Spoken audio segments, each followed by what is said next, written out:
It's time to harvest some more black radish seeds. I am cleaning out my one garden bed.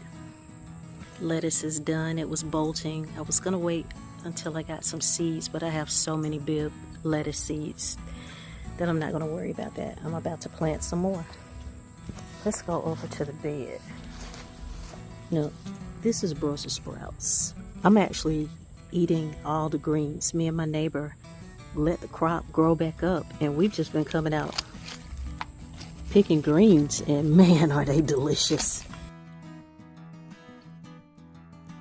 So I'm gonna trim this up, get all the dead bug rattle leaves off, and let it produce some more. I'm gonna spray it with some neem oil as well. This is the very reason why I say I don't like growing greens in the hot weather climate, because you have to fight against the pest. But for some reason, the Brussels sprout greens, they last a long time out here without bugs interfering with them.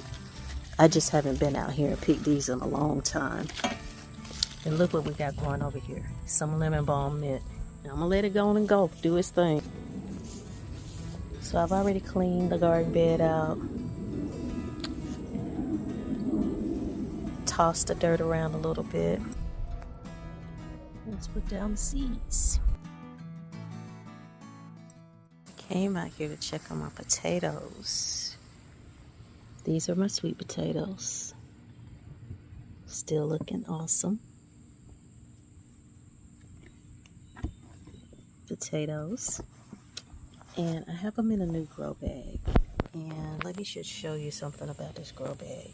I like it better than the cloth ones I had before. They also have a little view, room with a view, where I could check in and take a look. But you see right here, I can see that this is wet. Guess what? This is dry. Nothing down at the bottom is wet. I can see my watering pattern in this bag. You'll be able to open up down here and check on the potatoes. See? I can actually go in there and see if anything is growing. So I love that. I love that for me.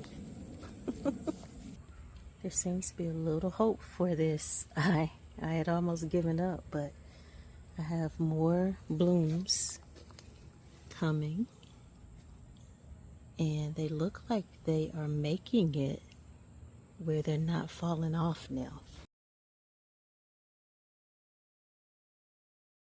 So I'm encouraged.